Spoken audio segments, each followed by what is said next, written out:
On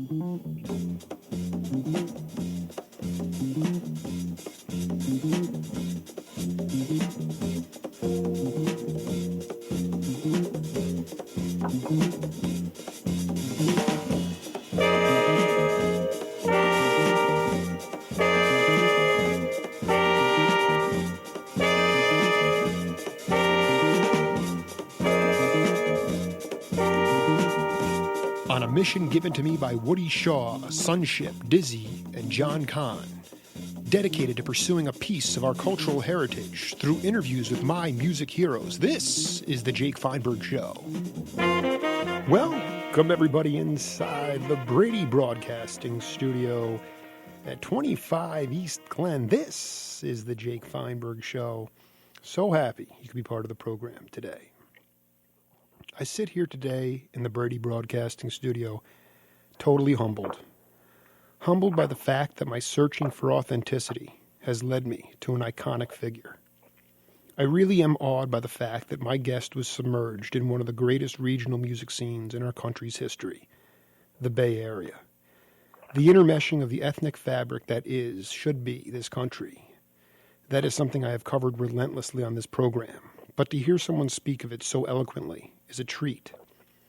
Sonic Wizardry was abound with the likes of Herbie Hancock, George Duke, and my guest. A cat who went from a Rhodes to a Moog back to an isotopic fender with Bobby Hutchersons vibes, providing the sun for the world. He has become a change agent, knowing that by activating your true nature will lead to unforeseen highs of enlightenment. He knows that if the water sits, things don't grow. You have to turn the water because it's easy going downstream, but harder heading up. My guest is a transcending spirit who, like Sunship, will be forever creating, be it with Michael Shreve or Harold Land or Hadley Callanan. The re-release of Worlds Around the Sun again affirms my beliefs in art advocacy, having the creative ability in conjunction with others of like mind to push the boundaries of mortality, beginning to fuse the line with the immortal, but being humbled time and again when they flub a note in the late set at the Keystone Corner, or can't keep their ego in check and realizing that they have been on this path, and they have put their dreams into action, and they reinforce those dreams, and they come true. Bayete, Umbra Zindico, welcome to the Jake Feinberg Show. Good morning. It's great to have you here, brother. Yes. It's great to be here. Can you talk to me about the time, one of the earliest albums you were ever on was with Sunship, and I was wondering if you could talk a little bit about your musical relationship with him. Yes, Sunship was probably one of the most creative rhythmists that I have played with in terms of what he could create with a set of drums. That is the whole polyrhythmic potential of a kit of drums, and of course he had different things that he would add that would bring additional color. But sitting on the drum throne was really quite an experience to be inside of the rhythmic environment that he created. It's one of the things we understand that certainly in jazz that the drummer is always at cause. The drummer really sets that rhythmic environment, and Sunship had a way of being present and then an ability to disappear into the silence. That was really quite remarkable. So that is that he was able to create both a very deep pulse out of which his rhythmic concepts emerged. And for me, as a contemporary-minded pianist, rhythmically and harmonically, that was a very inspiring combination. No, I want. Yeah, no, this is great because what I want you to talk about this. You're one of the only. I mean, there are probably a lot of cats like you that have left us, but I don't know many cats left that seem to me that you. There was an effort from you from the beginning to always increase the music. It always, the sound had to get bigger and bigger, and I don't know if you can put it into words per se, but I was wondering about your desire and craving for always increasing the sound of the music itself without obviously making it just noise. Right, and that's very interesting. I think maybe I could even just step back a bit and say that there's a philosophy behind that, which is certainly that sound and the quality of sound preceded, I think, what we understand about so many things. I think in the world, in our environment, I think that sound itself and in relationship to that certainly preceded dialect, and it certainly preceded language as we understand it, and it certainly existed way before we had a written language. So I'm speaking of the language, the spoken language, and prior to that, the dialect of just utterances that would suggest certain feelings or certain type of interaction, and then of course the spoken language, and then the written language. So I would say certainly myself being a pianist, I know that there are many approaches that can be taken with the instrument, and coming up as a classically trained music, a lot of the early keyboard work that I did, of course, was pre-Baroque music, and then going into Baroque. Baroque would be what really that line being defined by Johann Sebastian Bach, and we know those works well, those seminal works, the Well-Tempered Clavier, Goldberg variations. But prior to that, we have the work of Rameau, Scarlatti, Telemann. So those, and to kind of shorten my explanation, those pieces were written for harpsichord, an instrument that certainly predated the piano, the modern piano, what we know. So you have a harpsichord where the strings were being plucked, and then you have music that was written for the clavichord, which was a very soft instrument because the strings were actually struck, but with leather hammers. And so within that, there were several roles that the keyboard took, and so rather than the solo instrument, someone playing an early form of a sonata or something like that, the keyboard filled up an area in the sonic spectrum of the music itself. So let's say, for instance, at the higher end, you would have maybe violins in that range, but actually that was part of what's called the Dagama family. And then going down to the range of what we understand as cellos and basses, and then in between we would have a few winds, but we didn't have. There was no clarinet there, and that sort of thing. So what happened in the middle of that music was called continual, and so that continued that sonic spectrum from the lower end to the higher end, and so as more instruments came in, like the bassoon, and then the early clarinets in that area, and the alto and tenor range began filling up, the keyboard took on a different role. And so what you see as it moved into maybe the classical romantic period, and of course forward to the contemporary period, it became there's a role of the keyboard which was called orchestral piano, which is different than solo piano. And so that's always been my reference. You can play the piano or a keyboard orchestrally, or you can play it as a solo instrument. And then, of course, you can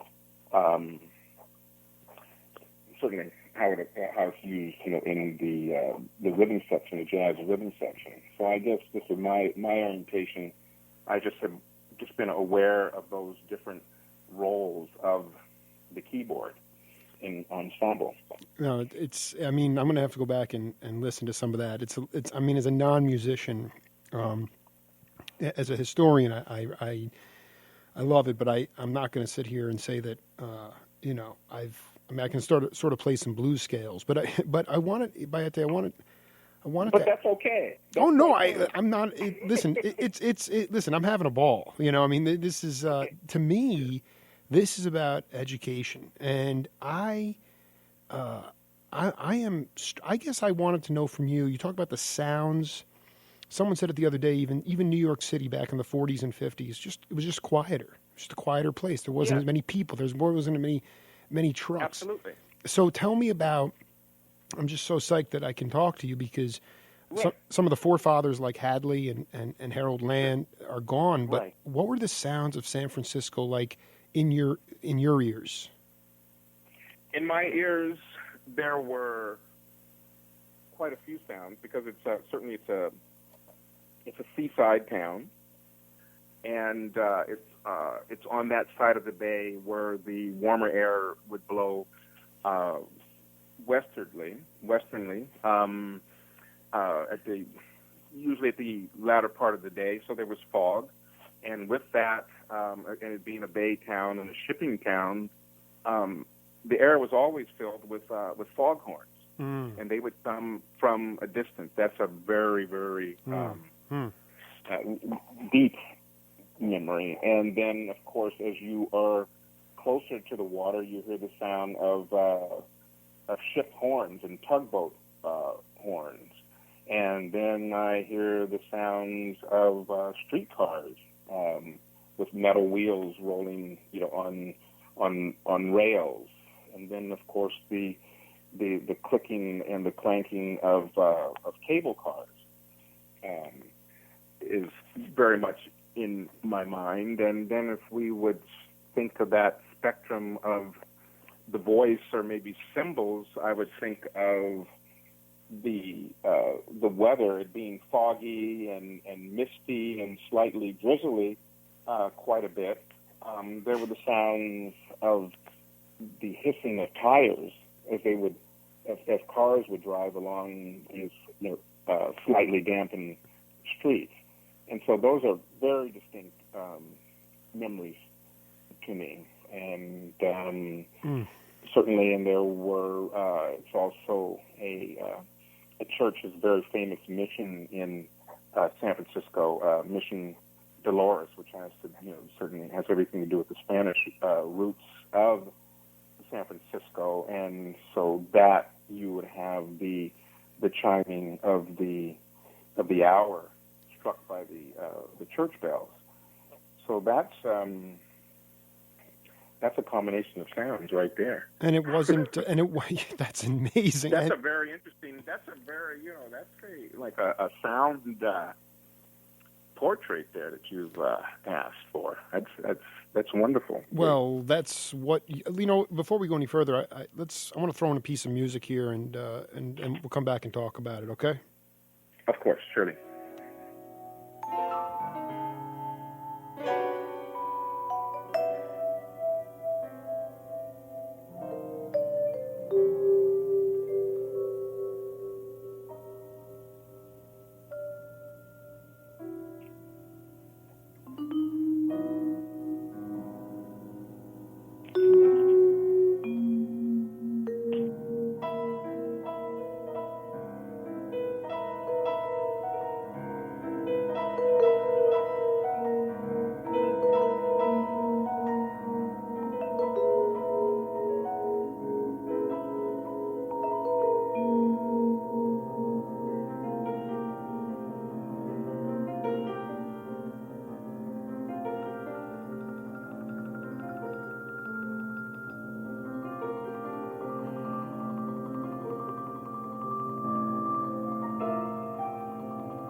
Do you know what that's from? Yes, I do. That was a piece that I'd written. It was a suite that I had written for Bobby Hutchersons, and I believe that is called Eucalyptus.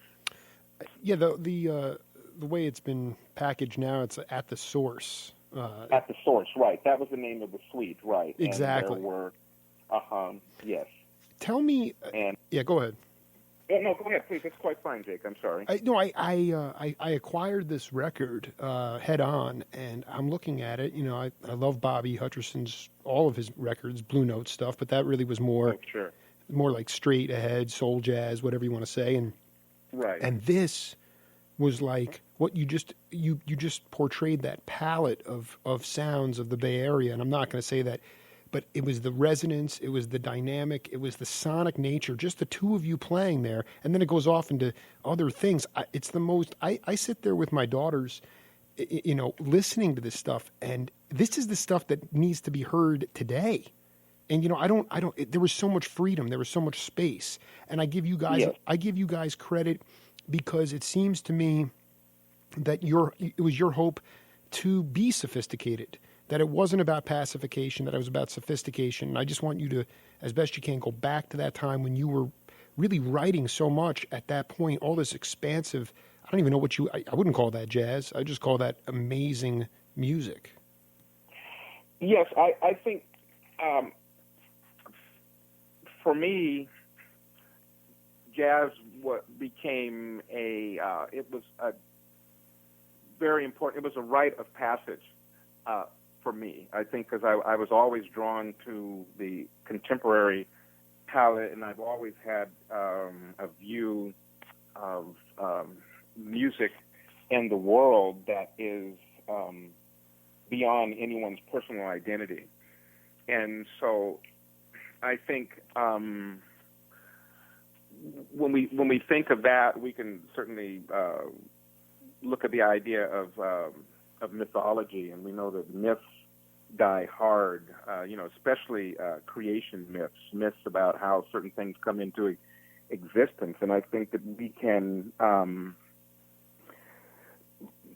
I think in the part of when we look to express ourselves artistically, I think we find that every great artist, those who I've looked to for inspiration and, you know, hope to emulate in terms of character and quality, I think every great artist has freed his or herself from something. They freed themselves from their family, from their nation, from their community, from anything that might represent a contained perspective, and reached outward. And I think that is where we connect with what I would like to call a narrative voice. And I think all the conflicts between the loyalties of this type of music and that type of music disappear. Because then you are really inside of that process of artistic creation itself. And then, of course, the things that you hold on to very, very deeply in connection to family, into community, into lineage, heritage. All of those things are there anyway. And hopefully I've no, I just keep listening to this. This is contained my response. No, Tell me about. Maybe it wasn't this, but what was your contained? Did you ever have a contained perspective? I know your parents were very serious musicians, but did you have a situation where you had to free yourself from something? Absolutely, sure. I think so. I had to free myself to the point of learning these other musical, I wouldn't say musical languages, I would say musical dialects, that is other vernaculars. Mm-hmm. And I think a vernacular is something, where you interact with some sort of a shared understanding with a certain component of that, almost on an unspoken level. And so at that point, you really have to kind of give yourself to whatever the form of the music is. And certainly there were certain aspects of that were kind of frightening to my parents. They were very supportive of me developing myself musically. But then, of course, they were, again, connected to the mythology of, entering maybe the world of music and getting to a certain point and, succumbing to all of the, what should I say, the potholes, that are out there. Yeah, absolutely. Come on, the drugs, the other lifestyle associations, and then, your life is done at 25 years old. And so as a parent, certainly those fears were there, and I think that's some of that mythology that was set in place. Of course, we looked at directly probably the largest icon of that would be Charlie Parker. Sure. You see. So, but the other, always, did you, I would love, I'm not sure, guys like Hadley Callman or people like that who, they had their demons, but did they, as forefathers, I mean, part of my show is also devoted to leadership, and I mean, I think you were a leader at a very young age, and we can get into that in a little bit later, but I wanted to know some of the things that Harold Land and Hadley Callman did that, even in nonverbal ways that showed leadership to younger generations of cats. Right. I would say both of them, because they were completely different musicians. Although they both played, I'd say the tenor saxophone was their primary instrument, and both Harold and Hadley played flute, and their approach to flute was completely different. But what they had was definitely a sophistication, and they had a very high musical discipline. They were very, very complete in their understanding of the jazz idiom, and they were able to move their playing out of body as well. So they were not so highly structured that the music was limited by a perception of what music is, and so which can contain someone say, well, I have an idea, but I can only express it this way. And I think that's one of the things I got from them was that jazz really could be said as having no boundaries. And I definitely learned that from them. Just excellent musicianship, wonderful sense of balance and control of their instrument, just the whole idea of mastery of one's instrument so it becomes an expressive tool and not just something to create musical sounds with. And if I could go one step further, I could say that they, and I would put another wonderful saxophonist into this group of Harold and Hadley, who I worked with, which is John Handy, early in my career as well, who took that instrument into an area of melodicism where it was not just music and things that were very musical, but it entered the realm of artistry. And I think that's my greatest takeaway. Well, very heavy. We're only a half hour in so far. Very heavy situation here with Bayete. Let's listen to another piece of music and then and we'll come back and talk about it. Okay. Bayete. Tell me about that track. That was a very important piece for me for several reasons. One, of course, that I had changed my name from Todd Cochran to Bayete maybe close to a year prior to making this recording, and since I've reverted to my original my given name, Todd Cochran, but Bayete for me was certainly, it comes from the Zulu language, and that's where you get the reference between man and God, which is essentially a direct reference to spirit and moving from one source point to another and facilitating. But I just wanted to say that Bayete for me, taking on that name and at that point in the early 70s was purely about empowerment and a direct identification with certainly my roots in Africa, African diaspora. And it was not Afrocentrism at all. And certainly this was prior to the whole Afrocentric awakening. And that's something I always like to distinguish. Can you talk? That is really fascinating. Explain. Go deeper with that. What does that mean exactly? It had nothing to do with Afrocentrism. It had everything to do with your own roots. Yes, it had to do with.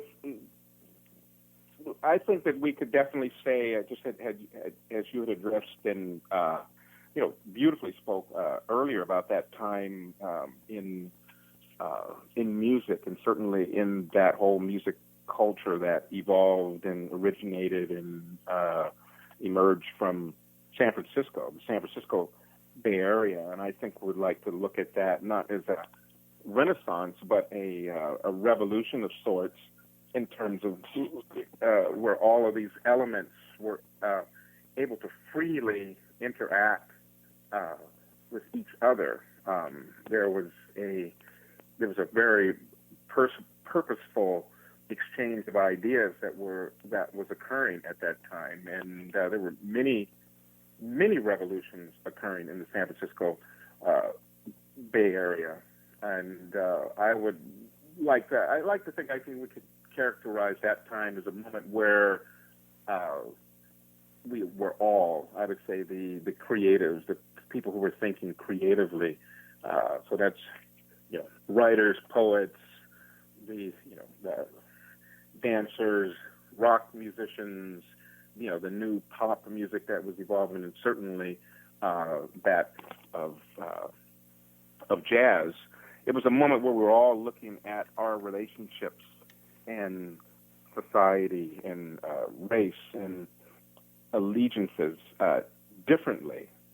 And that is, so the revolution was I think, if I could make it in most concisely, it would be just looking at things in different ways than they had been looked at before.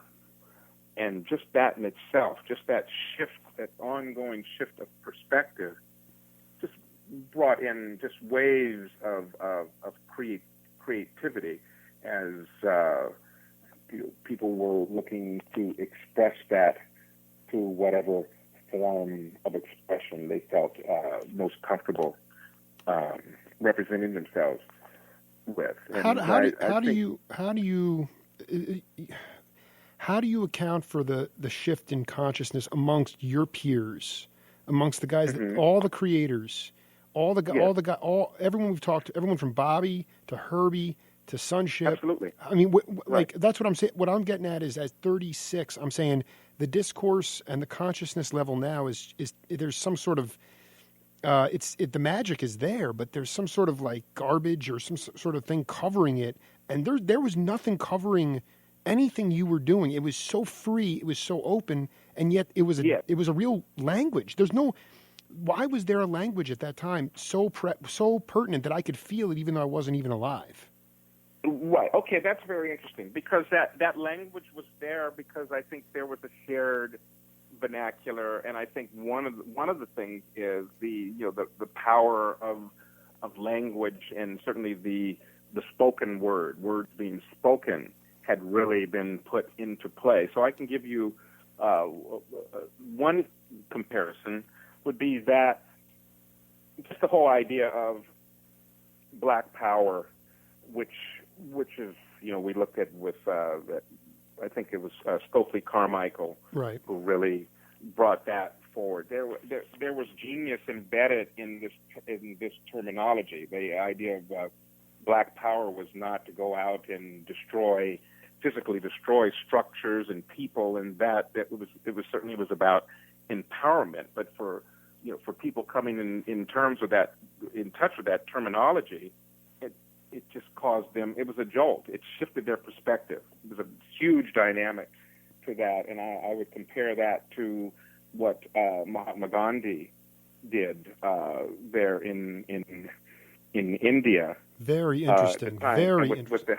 With the Harijan, you see, which was the Hindu word for child of God, and so that's the word that he gave to the untouchables, which were I believe they're the Dalits, who were the poor in India and who were suppressed so heavily into the lower end of the caste system. And so when Mahatma Gandhi co-opting the term Harijan for the untouchables,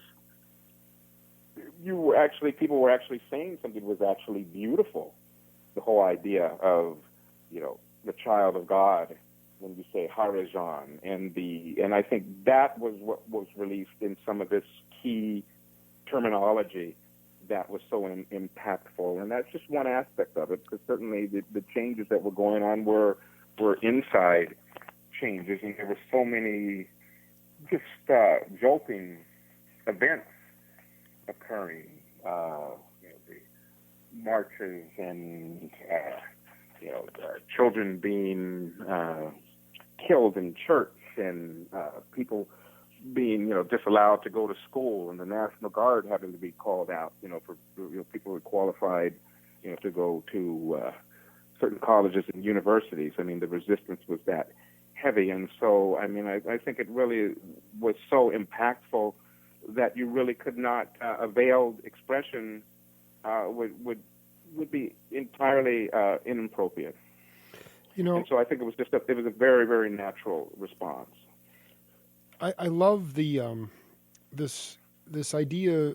I mean, the whole album, "Worlds Around the Sun," or even "Seeking Other Beauty," seems to me that you were on a quest to keep the African roots or within the jazz idiom, and it was I can't express to you enough all that. I mean, when you look at the list, everyone's playing percussion. Everybody. Yes. I don't want to generalize, but there were hand drums in all the neighborhoods when you were growing up, and now I don't go to a lot of inner city neighborhoods now. But right, sure. Can you, in your own mind, what is the significance of the drum to you? You mentioned diaspora before, but to you specifically, what does percussion and the drum inherently mean to you as it relates to music?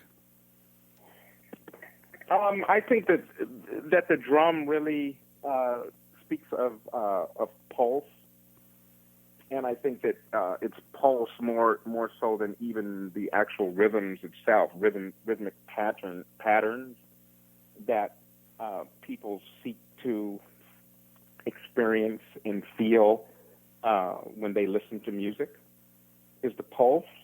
And I think that there are certainly many other instruments that had their origin in Africa that were not hand drums. We look at the kora. There's a whole range of beautiful string instruments that were played with and the music had a pulse center to it. So I wouldn't say I think that the hand drum and the drum is very, very immediately identifiable, but looking further and deeper, we see that there's this great melodic group of instruments that originated in the African continent as well.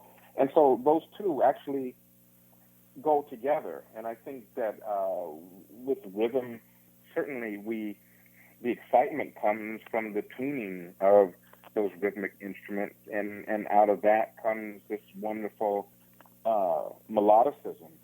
And I think, most recently we've seen certainly contemporary composers in the classical idiom reaching to recapture that in the form of music which we call minimalism, which is the repetitive patterns or evolving rhythmic motifs.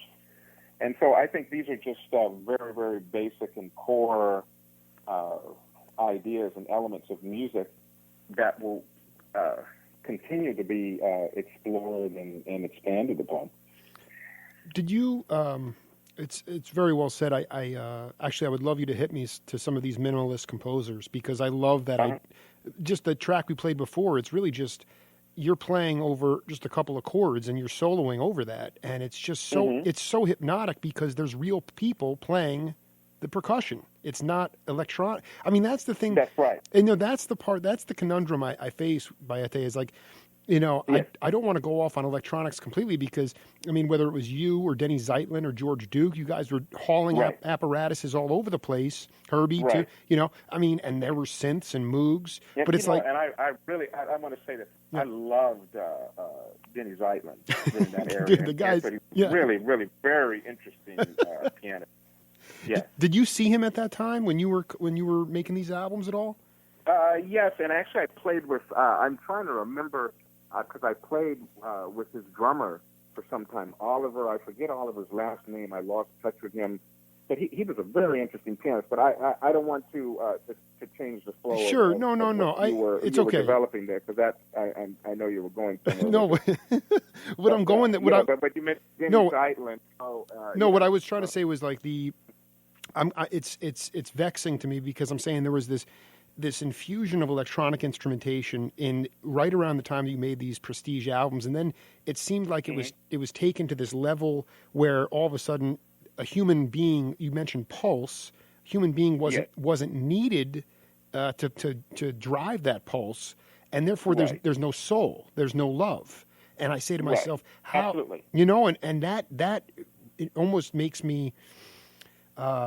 You can just hear it in the music. I mean, you can. At some point, there was a conscious decision amongst the. You look at anything going on in jazz post '75, and all additional percussion was removed. It became like a real Rodgers and Hammerstein. There's nothing wrong with that, but it became very.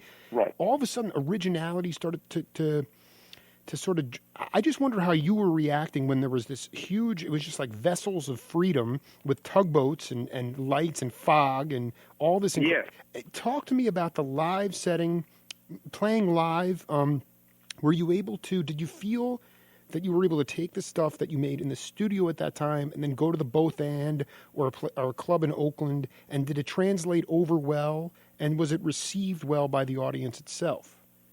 Yeah, absolutely. And I had I was in a band with Bobby Hutchersons for several years, which was a really special band. It was Bobby, of course, myself, and on bass, James Leary, and on drums, Tabo, Michael Carvin. And that was a very, very special band and rhythm section. And actually, that band made we made magic, and I'm going to say like there's certain aspects of that I would say really actually created a life memories. You see, when you experience certain music in a spontaneous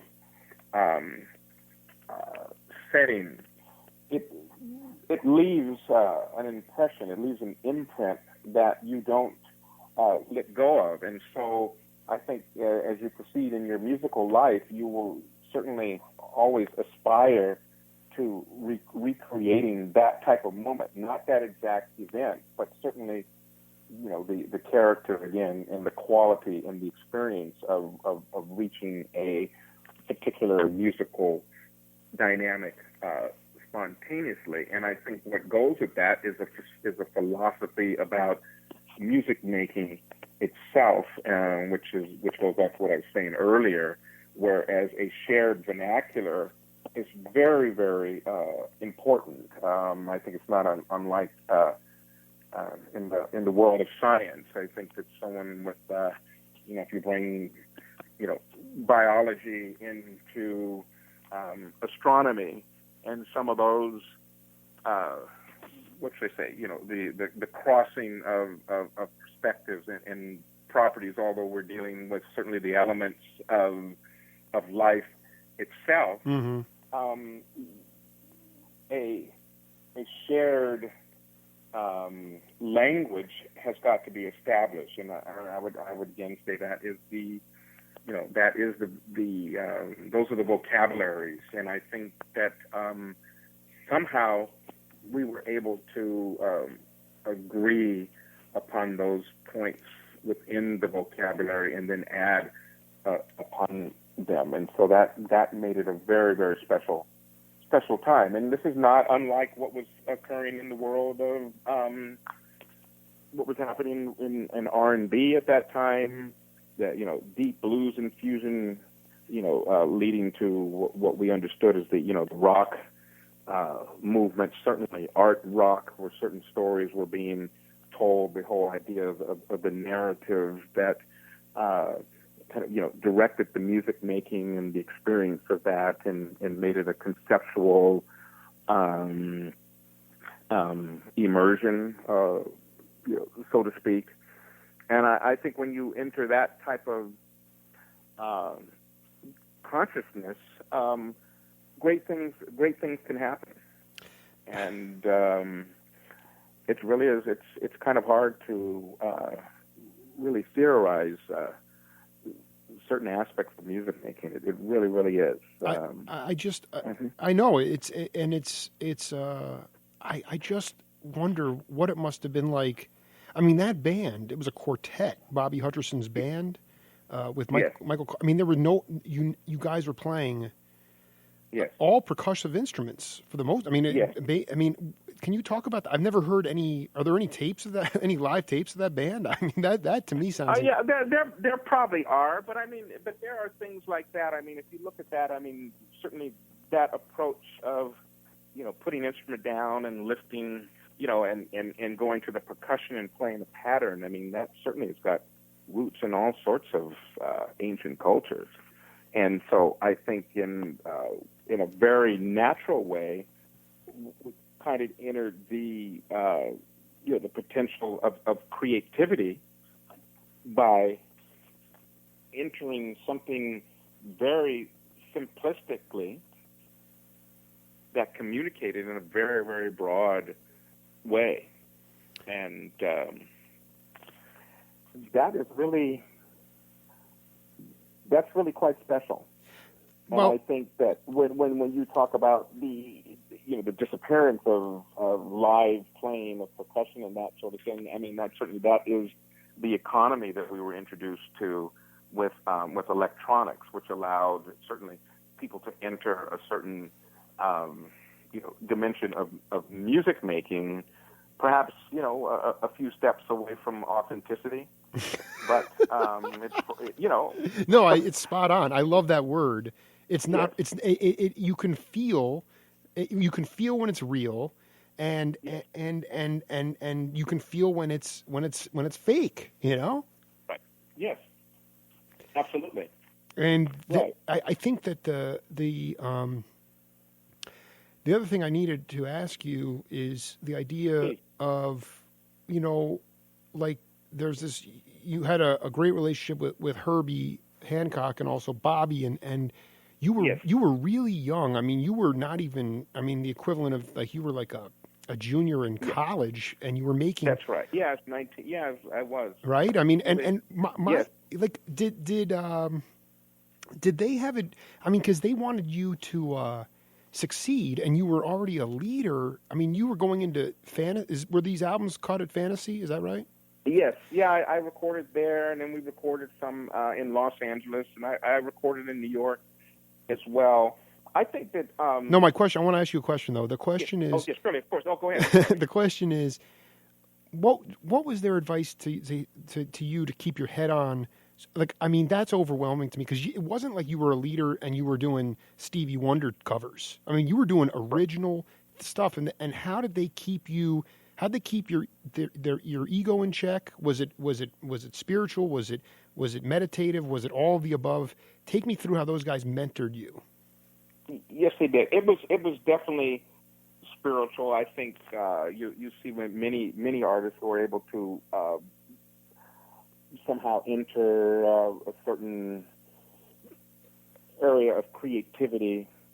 You know, you really have to deal with that with humility, and certainly they kept me in check simply because they were such accomplished musicians, and their musical knowledge was so vast, and there was so much history in their playing and their approach to making the music that was very, very essential for me and critical that I absorbed. I wanted to absorb as much as I could from them, and I remember playing with Joe Henderson. I remember playing with Freddie Hubbard, and this was, you know, during that period, and you know, we had played, and then he was just saying to me, you know, circulate.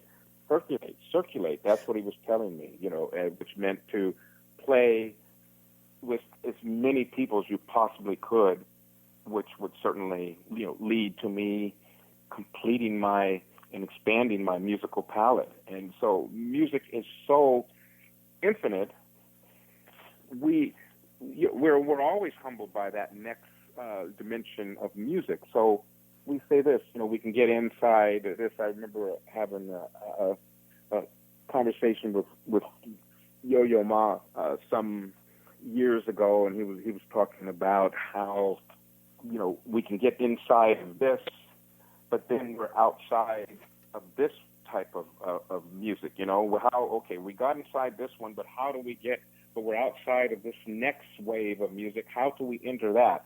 And so I think that's where the mentoring, that's where the teachers, that's where the people that can show us give us the example, you know, of where that doorway is so very, very critical. And also being singularly minded about the pursuit, because I must say, like, this was this might sound a little bit dramatic, but you know, pursuing that next wave of creativity, it was life and death. It was that serious. You see what I mean? Wow. Like everything else was, you know, I mean, it was I love serious. it. No, that's I want that. I want that kind of absolute and utter fearless. It was fearlessness too. It was like, yeah, if you died, you died. But you at least that's what it is. And then if you look at this, like, see the we think about that. They said it like that the reality that tests us, and I forget who said this.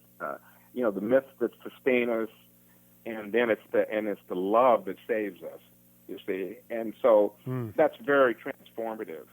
And so let's say the metaphor of expressions prior to getting to that place were poetic and maybe codified. But when you get into this area of what you talked about, because I remember when we initially spoke, you had like 4 L's that I just absolutely love, you know, and you put them in succession. Leadership, and leadership, build. yeah, leadership, life, love, and lineage. That's right. Right. Now that is really, really very, very direct. Yeah, that's really, really quite something. And so what does that do? That says it's very compelling to be an observer.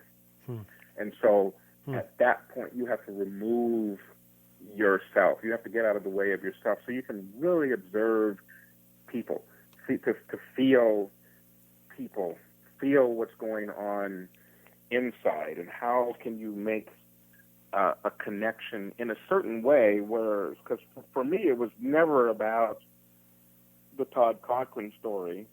It was about if I could make music that would open people up in a way to themselves so that they could be put in touch with their own deeper feelings. which had really nothing to do with me. Nothing. That's so unbelievably cool. That is unbelievably cool. And it's just, to me, it was, and yet at the same time, but I think removing yourself and getting out of your way, I mean, I have a hard time getting out of my way. I mean, I think it's hard to see sometimes, but then when you are free, that's when the greatest stuff comes in. And I think when I said that to you, I've written that down before, but it never came out before that directly. And that to me these are just qualities that I see that are really vapid in our society now, and I can't get the truth from anybody who's, on different spectrums and in other places where you maybe used to be able to get a hold of Wilt Chamberlain because he owned jazz clubs, or maybe you'd be able to talk to, guys that weren't necessarily politicians, but really smart, educated guys like, Stokely Carmichaels or people like that, where you could really talk to them about life. So the only people that I know how to talk to are you guys. Well, this is the sort of the thing. So a lot of people, in trying to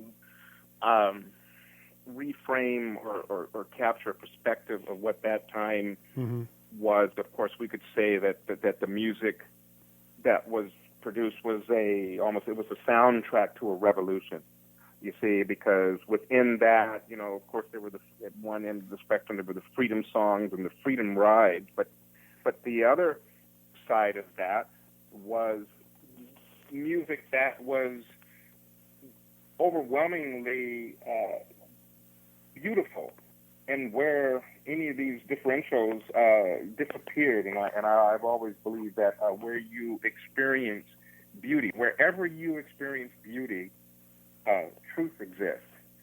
Now that's whether you're listening to in East Indian Veda, or you're listening to this type of Vietnamese music, or you're listening to this African music, you're listening to this the shamanistic Chinese tradition.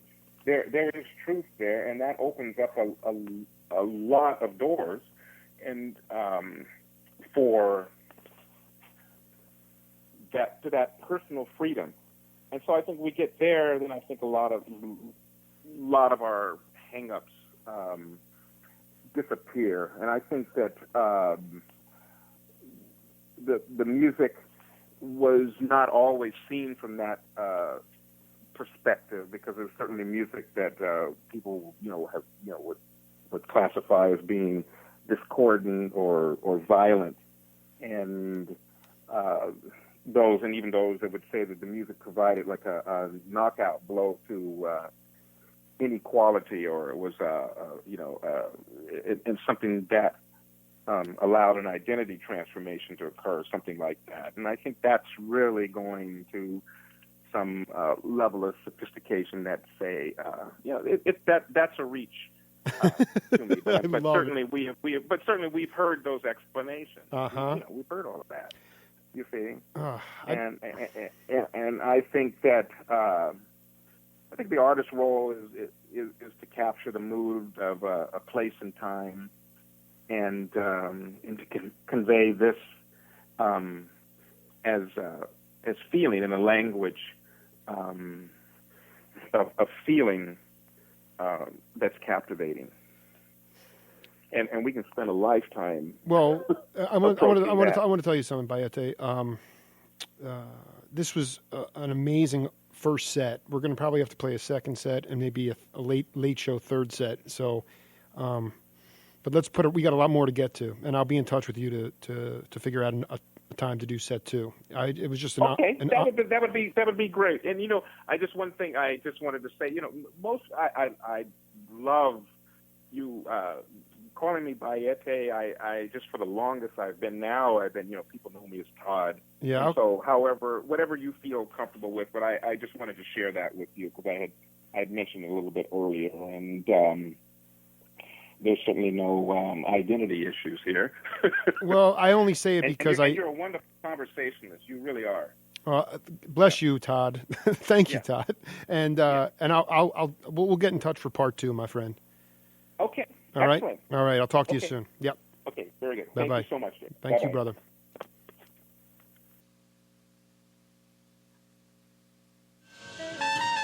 This is the Jake Feinberg Show, and we'll see you all in a little bit.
Folks, welcome inside the Brady Broadcasting Studio at 25 East Glen. This is the Jake Feinberg Show.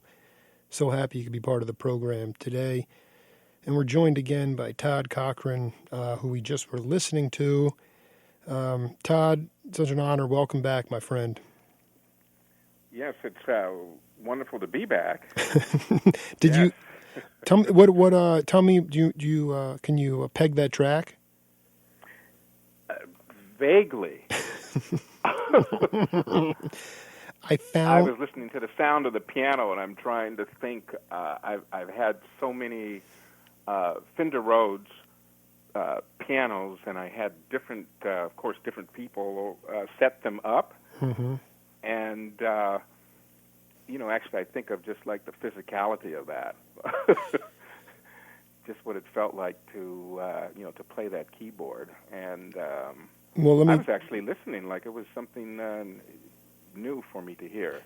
I don't. Again, that's a roundabout response, isn't it? No. I mean, what I was going to give you a clue. The clue is that it's actually a live show. Really? Yeah. It was recorded live at the Kabuki Theater. Really? Yeah, and the name of the song, I found this album in a thrift store recently. John Clemmer, Intensity. Okay. And that song was called "Last Summer's Spell," with you and Sunship and Leary on bass. Yes. And Clemmer at the live from the Kabuki. Right. Does that bring back? Wow. How did Clemmer? How did he? John Clemmer. Yes, John Clemmer. How did he? I mean, he was always searching for, similar to what we talked about before with expanding sound. And how did he recruit you to play on his music? That's really interesting. That was a time where I was just starting to get very active, and I had been traveling a lot, and so I guess probably the word was getting around that I was somewhat adventurous and always interested in new musical settings, which I was, and I really couldn't even think of the direct line of how that occurred. But I really enjoyed playing with John for two reasons. Okay, they're always they come in pairs. Reasons do, and one, of course, he was he's an excellent musician. I was very interested in the tenor saxophone. Anyway, it's just the versatility of the instrument was had impressed me for some time, and he had a new approach, and he was in his playing was utilizing electronics, and he was using something which was a tape based system where he had a microphone on his instrument. He would play into the system, and then the system, he could control how the sound came back. I think it was called an echoplex or something like that. You're spot on. You're spot on. Yeah. Yeah, and he was doing some really interesting things with that time delay, and that was fantastic. And he was very open musically. I remember that band. He was very trusting of us, the musicians. And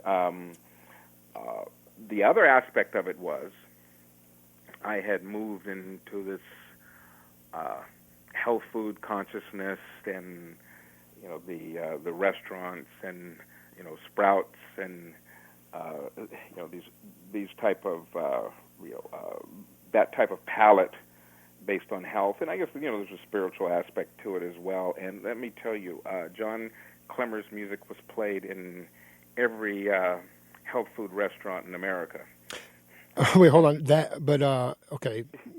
Yes. But that was from 1971. Now, yes. You're telling me that kind of, because what was you guys as a rhythm section? I mean, it's funny. I just talked to another drummer from the Bay Area, and Steve Mitchell, who used to be out there, and he said that when he played with Joe Henderson would say, "Don't listen to me. If you listen to me, it's going to throw you off." And right. I feel like with Clemmer, it was the same thing going on, where you listen and he is soloing, and you guys are doing your own rhythm in the background. But yes. You're telling me that kind of music that we just heard was being played in health food stores. Absolutely, yeah. It was really quite something. And I remember even stores that were owned and run by the Hare Krishnas. I remember that very, very well. And then there was but John also did some things that were very, very melodic and very sweet. With had beautiful changes, and where the rhythm section would set this tonal, rhythmic environment for him, and he played very, very sweetly, in and out of the chords, and he wrote some very interesting melodies. I haven't seen him in many years, but I know he was a very, very dedicated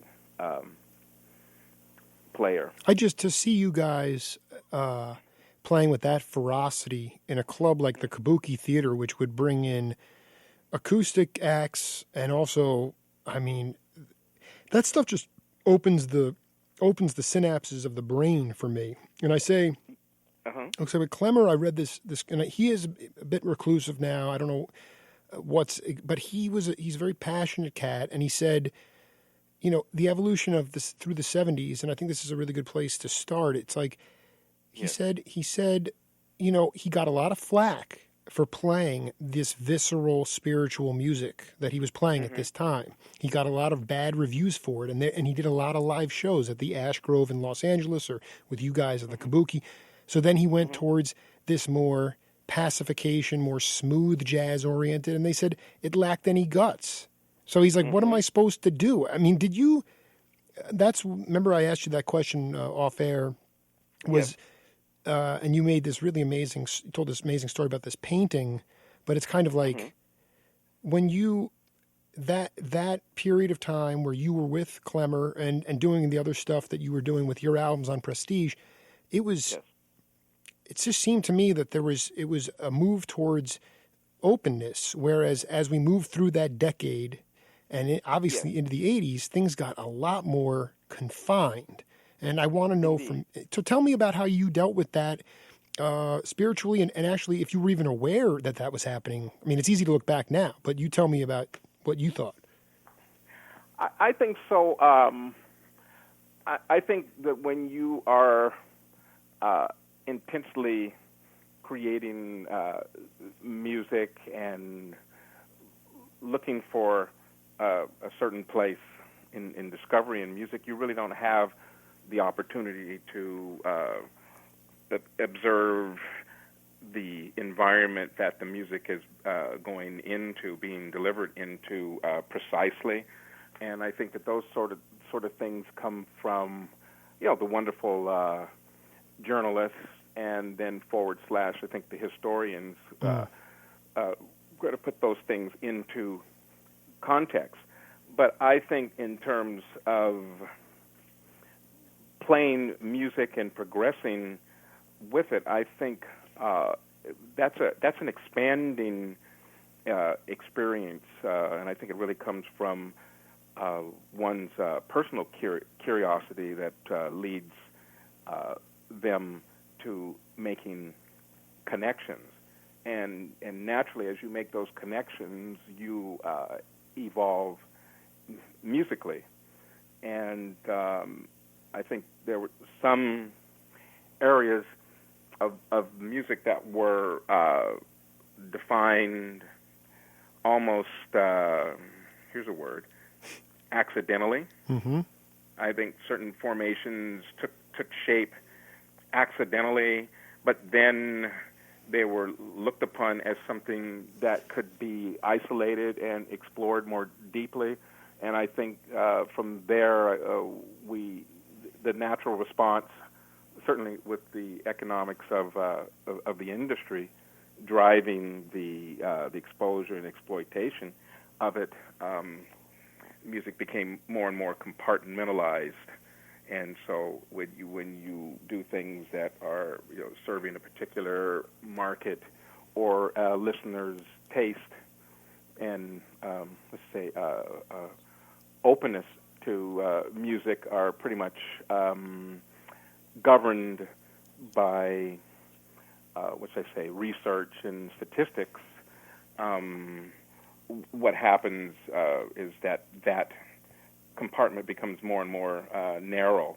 And I think the worst outcome of that is where these different musical perspectives that would freely interact with each other in a natural setting are isolated as the objective comes more important to produce something that's very specific and has a likeness of something that perhaps could be marketed successfully.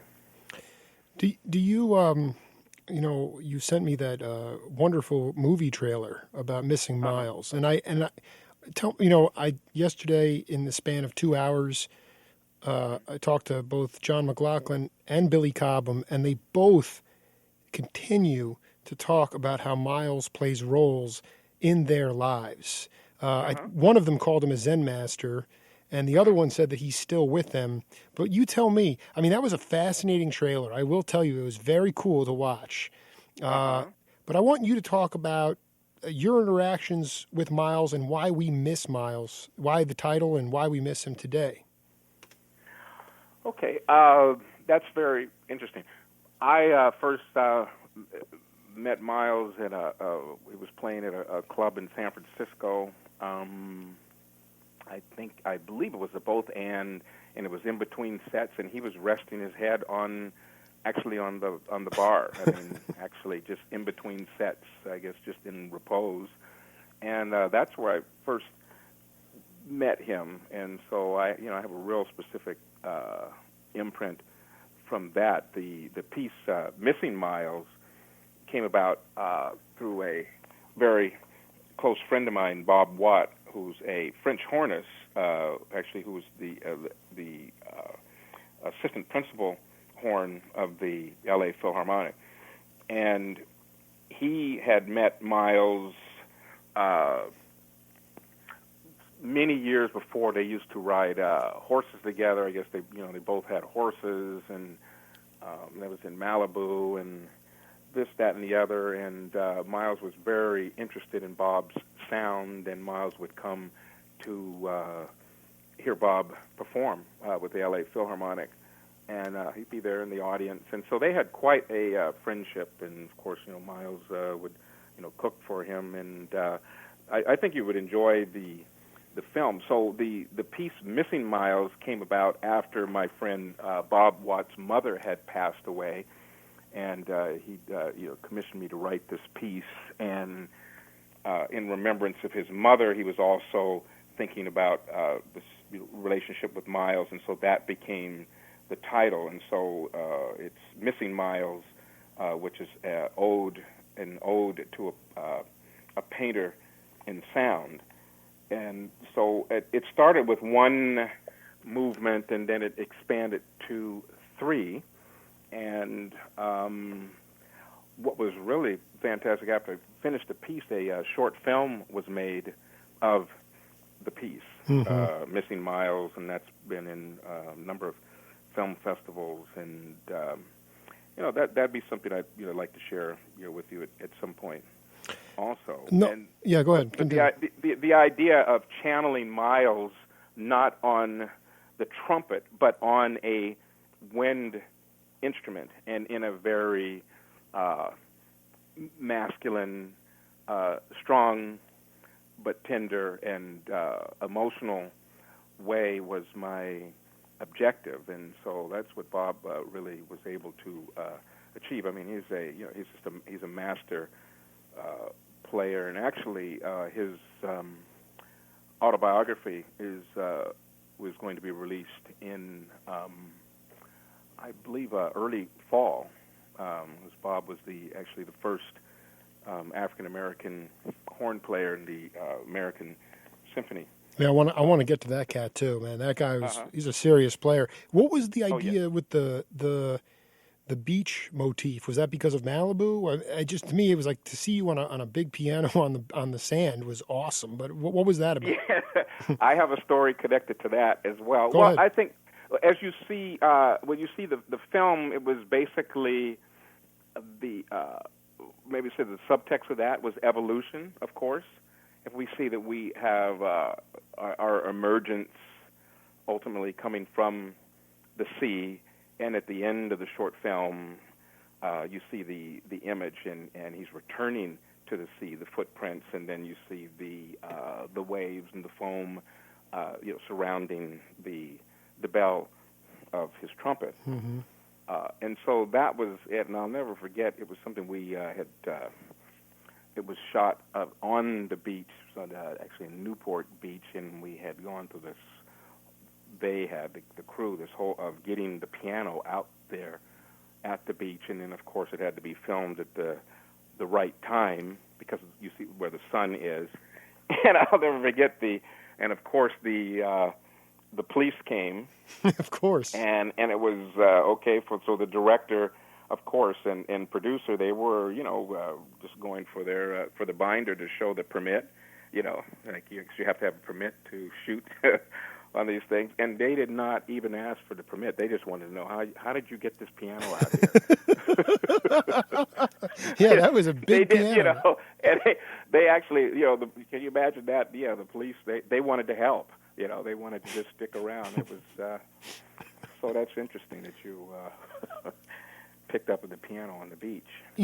I was talking to it was McLaughlin said that in a studio session one time, things kind of fell apart, and Miles went up to Jack DeJohnette and was like, again, this is Miles talking, play da da da da da da da da. I mean, it wasn't even like. It was not even almost. It wasn't even intelligible. But what McLaughlin was saying was that what Miles did better than anybody in music was that he took people and got them out of their normal state of mind, which he said you have to play music in an altered state of mind, not necessarily with chemicals or anything like that. But you can't. Right. Oh no, I've got you. Can you talk about your philosophy as it relates to how to play music, not in a peaceful state, but in an altered state? Because basically, he didn't even tell Jack DeJohnette anything intelligible. He just he threw him out of his comfort zone, and therefore it broke him free. You talk about that. Well, I think the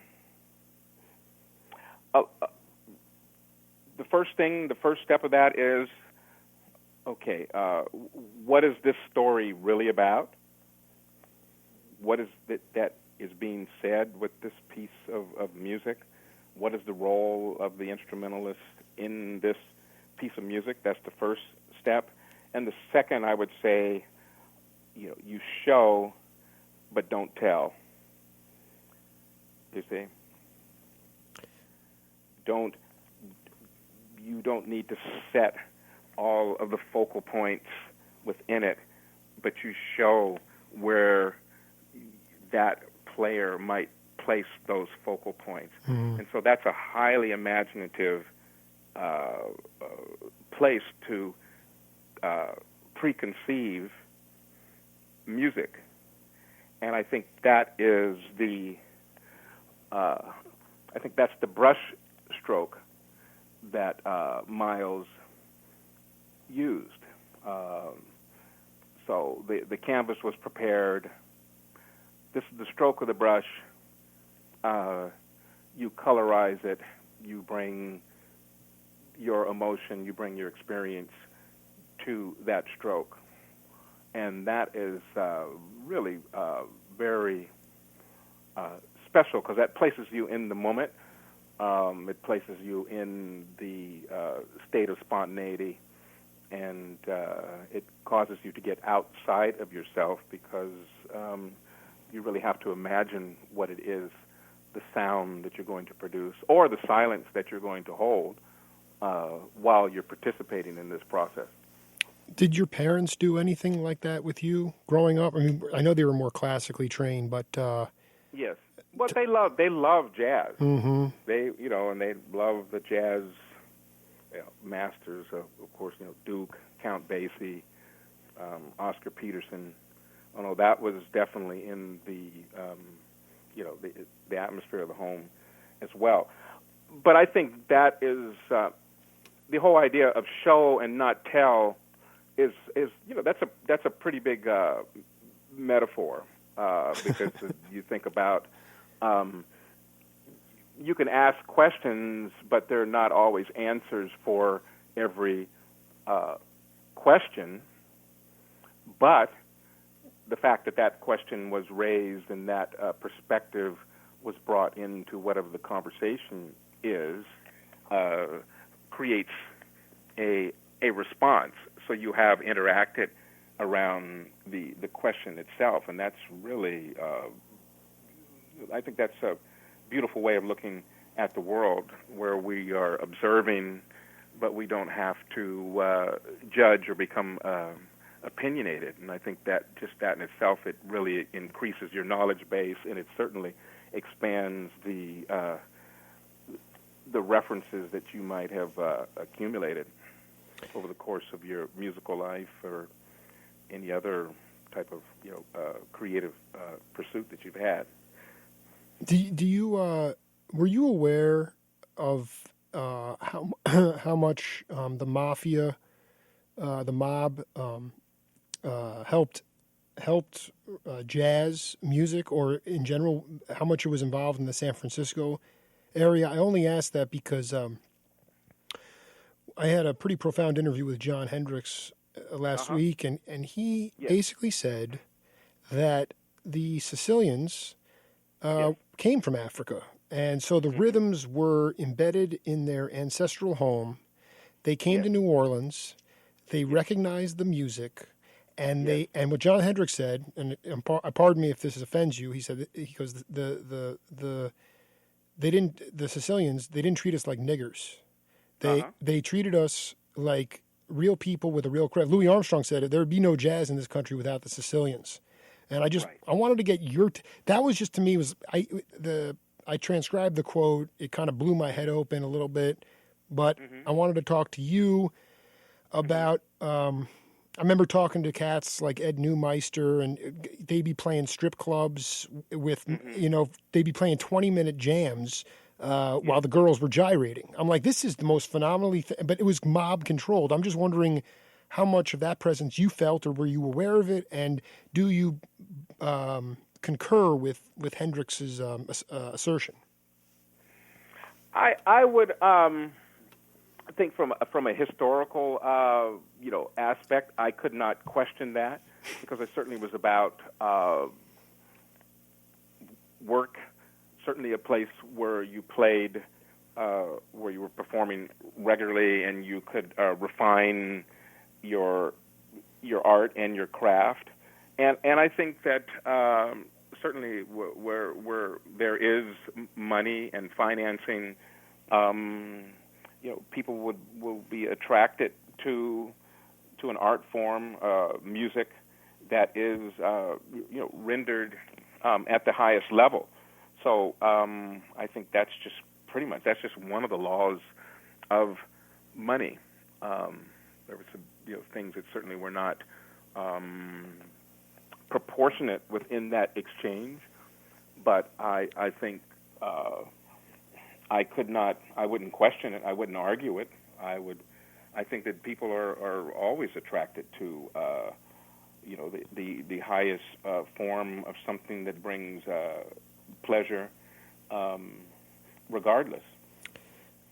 Yeah, I think more to the point, it was okay. So you're right. It was commerce. It was value based. It was money based. But there we go. Yes, I like that. That's good language. Right. I mean, it's like I'm looking at it saying though that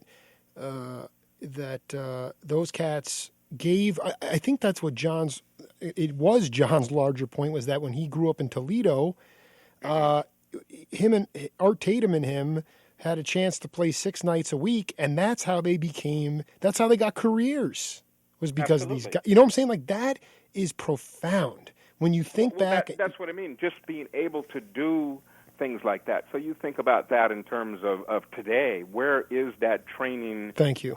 ground for a creative artist where they get have the opportunity to do things on a consistent enough basis to feel comfortable within that form that they are looking to develop, and that is so important, the practice of it. So that's where we certainly look, certainly that of academia, and then you have the practitioners, you see, and we know that that's a really big dividing line there, because yes, we have the intellectual, theorized perspective, but it is the practitioner who is in there actually developing and exploring those aspects of the music, of the art, on an ongoing basis. And so they are in process, and process is very, very important. And I think it's really something. I think and we just we all have curiosities, and it's those curiosities that we explore and that we continue to explore that lead us to making connections. And I think that you have to make enough of those connections before you find your voice, your own musical voice.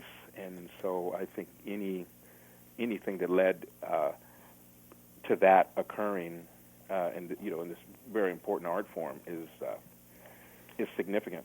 What about I want you to tell your John Hendricks story, but I have one more question. Is that? Oh, it's okay. It's quite fine. No. Yeah, but he, the blues. He's so great. He said the blues came out of the church, and then after a while, it seemed like the church didn't want anything to do with the blues. It was the devil's music, and yet when he wrote Evolution of the Blues, and it was performed on Broadway, the club in your hometown, for 5 years, it was like it was a reintroduction of our history. And I was wondering if you had a chance to see that when you were growing up. No, I did not, but I'm very aware of that. And John Hendricks and I heard a concert. I wasn't there, but that he had done. It's been within the last year for sure at the Lincoln Jazz Center, and it was just really, really special. Very, very elegant. I mean, he is just a very special and important person within within the music. I know he's seen a lot, and I'm not going to hold back. I'm going to tell my John Hendricks story. Do it. Of course, he lives in the Bay Area. He lived in the Marin side, and I knew one of his daughters. She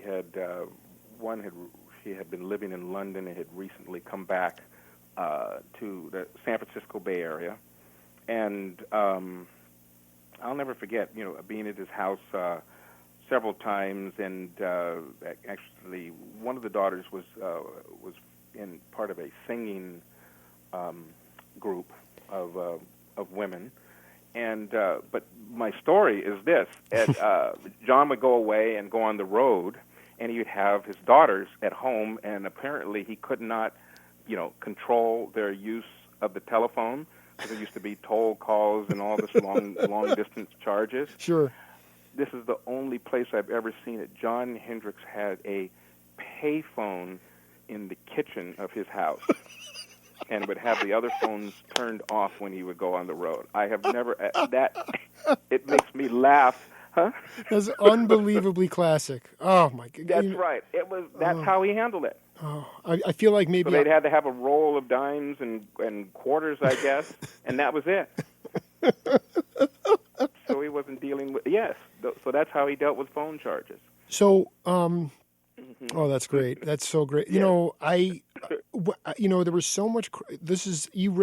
You wrote these amazing liner notes, or the interview that was conducted by this cat Wilson, I think his name was, with you on the re-release of your album. Oh yes, Pat Thomas. Pat Thomas, thank you. And that's right. Yes. I've spent eons and eons of time sledgehammering this incredible cross pollination of music in that Bay Area, and you mentioned Marin County, and there was, this they called them the Mill Valley Gang, and there were all these, and I'm wondering, Todd Cochran, the first time, I don't even want to say the first time, but when did you sort of say, wow, I'm going to cross over into to the rock vein? How did you tap into what ultimately became your collaboration with guys like Michael Shreve, which led to Automatic Man? Because that to me was like, go ahead, take the floor. No, it's okay. I think it's back to that. You had asked a question, when we were speaking before about belief and what was belief, and I think you had mentioned it within the context of keeping a focus where one did not go off of the deep end, tottering on recklessness and certainly losing focus, mental focus. Certainly, if you've experienced some sort of success in just making some good music, making great music, or just being accepted and actually entering that whole circle of players. And I think for me, I think that the main idea that I always worked from was the just having a level of courage to deal with both the familiar and the unfamiliar. You see, so and we go from the one unfamiliar to another unfamiliar until we become familiar with that, and at that point you'll see you're involved in a natural type of growth, and I think you trust that in this natural process that our thoughts aren't so unique that other people are unable to follow our ideas. You see, and that's right. So that is, I guess, just the confidence that you don't need a pat on the back or a nod or or an amen at every step in your journey. And I've always felt that there's a natural audience for whatever we do, and I think if we honestly give ourselves to a particular pursuit, we'll find that audience is proportionately larger than we might even allow ourselves to imagine. And so I would think when you find the like-minded of those who are able to deal with one unfamiliar and then another unfamiliar, I think you enter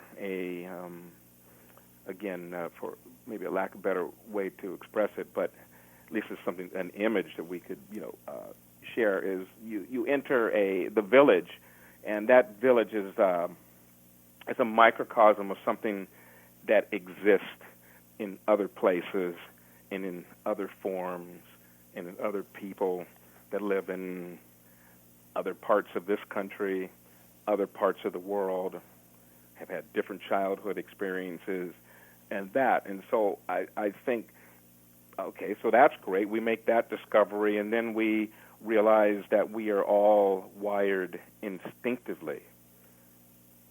It's our instincts that have carried us to where we are, and that's pretty much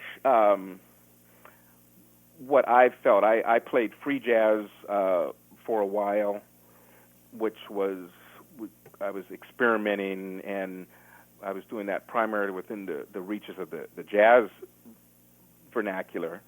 And so within that, there were certain phrasings and that we were, able to communicate with each other around and about. But what I heard there, and these are just really, really minute bits of time, because we're talking about, music being ephemeral, happening in the instant. We can't really slice it like we can slice a picture or a photo or a film, and we get an image that we can just focus upon. In certain brief periods of music that was being played spontaneously in this free jazz, I've heard all of these sonorities and textures and sounds and melodies that I, had experienced earlier. Of course, with my classical training and playing in classical repertoire and having played Bach and Bartok, and so that it really tied together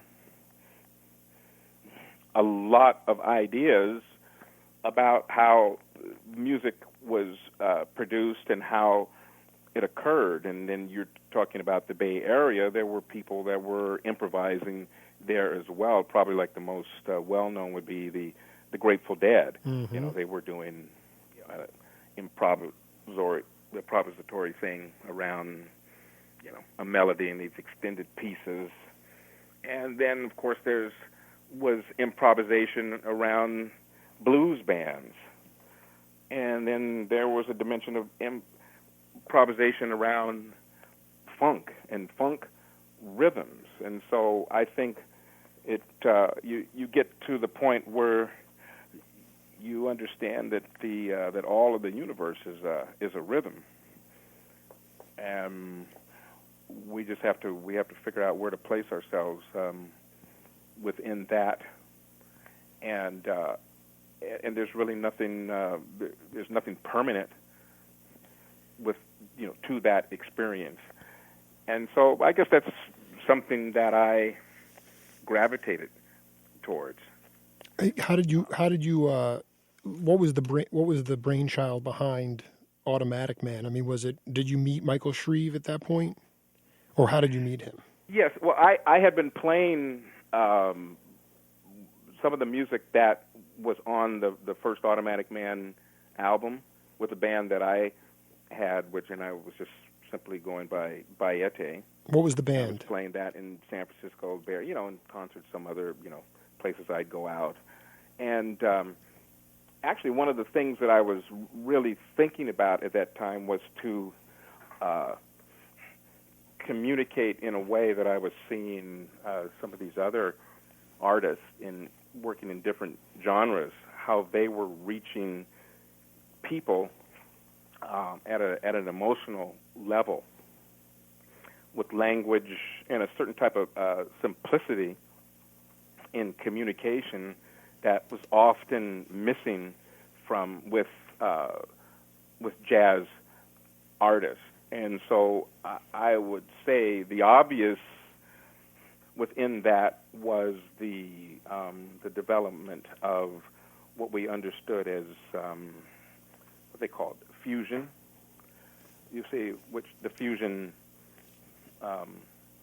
bands, which was, of course, what Chick Corea and Stanley Clarke with Return to Forever, and certainly Mahavishnu Orchestra, and there were many others, of course, around that. Instead of using the word fusion, let's just say rock, funk, jazz. Yeah, I would Yeah. say that. Yeah. But the reason why I was saying fusion, Right, I know. it was because, and the only reason why I was saying that, and that was certainly not in a as a pejorative. Mm-hmm. It's that where was the mindset playing rock with a jazz sensibility, Absolutely. or was it playing jazz with a rock sensibility? I'm just reading here, like, this is what you're talking about. I mean, the write-up here, Automatic Man featured elements of funk, space music, psychedelic rock, heavy metal, krautrock, musique concrete, art rock, and Santana-inspired jazz fusion, which is like, rock with jazz sensibilities. Right. I mean, it's... But what was the band that you would take out? I just asked you that when in the before Automatic Man, you had a band that you'd take out, and who was in that group? I can't even remember the players. I was doing certain things like at the keyboard, but this is one thing that I did do. I was very the keyboard and electronic keyboards had really, the possibilities of that had really enticed me before I went full on into the electronics and ended up becoming an electronic musician, a synthesist. Was these electrically amplified sounds, and there was a sustainability to the sound with feedback and certain type of distortions that you could modulate and control with pedals and volume to make the notes sound as though they were bending, or if they were actually moving from one note to the other, connected without the break that we associate with keyboard instruments, because it's a percussive instrument. The whole idea of piano notes in sequence being connected to each other is entirely an illusion, and that's what the better pianists do. To create that illusion. But I was very interested in the clavinet because of the rhythmic aspect. It was guitar-like, and also you could do other colors with it. And I found that when it was amplified at a certain point, we would get almost a sustained sound to it, not unlike the guitar. And so I had I rented a place on the pier in San Francisco where the tugboats would be dispatched from, and I would practice in this space that I rented. I'd be able to turn the thing up as loud as I possibly could and practice and work on this sound. And that was the sound that really became like the foundation that led me to the music that became Automatic Man. And I must say, I did. They terminated my lease because the tugboat pilots could not sleep with me practicing. Oh man, Now that's a Pier 37 story. My God, it's again the tugboat's coming to play. Let's let's play another piece of music here, and then we'll come back and talk about it. All right. Okay. All right. Okay. Thank you. Yes.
I want this to come out the right way because I have sometimes with my art, like flubbing a note or, it can be a little inarticulate. There are no mistakes. Thank you, bro. Well, it's funny. You know what? Some people excoriate. It doesn't matter. The point is exactly there are no mistakes.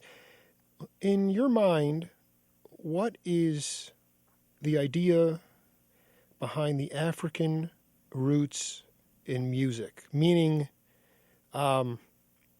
what is it that you guys improvise? I said something last week where I said that blacks improvise better than anybody because Bobby McFerrin said that you guys are playing how you feel simultaneously in the moment over and over and over again. That's his perception of it. But when I listen to tracks like that, there's no micromanagement. It's like you wait for Hadley to finish the flute solo, and there's a little bit of a look, and then you waltz in. And then Bobby waltzes in right after that, after you take your solo. It seems to. Can you explain what you believe? I hate to break it down like this, but it's just like, I don't know. White cats don't swing like that. Well, let me take it to. I'll take it to a place where I think that Duke Ellington defined this area of interaction, and I really don't think that it's necessarily genetically specific, but I do think that there is certainly the line of legacy and heritage in its origin. Just as I feel the same way that about the super high world, the classical of classical music. We understand its origins, but it's certainly not exclusive to the point where it excludes people from all cultures and national origin. What Duke Ellington talked about was just in response to what you were speaking of the the poetry and the lack of micromanagement. Duke Ellington talked about this.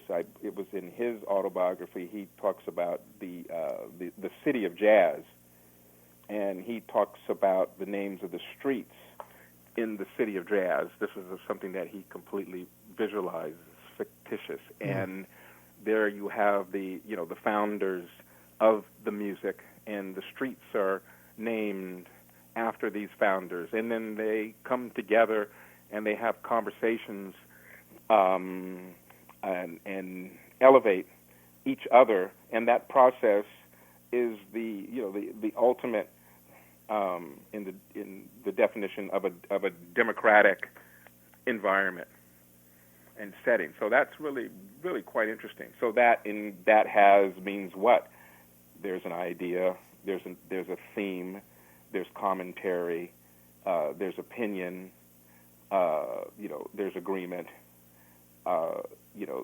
there's a start, there's a stop, there's change, and all of those voices, that dimension of interaction makes the exchange worthwhile, and that's a really beautiful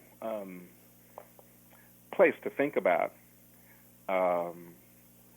We think about that, and just like I guess another way would be, what is the word if the ocean were able to think, if it had the capacity to think and feel in a collective way as an organism, what would it think about its inhabitants, and what would occur within that environment? And so again, it moves us to that democratic environment of conversation, of exchange, of pause, and certainly it's poetic. We think about that.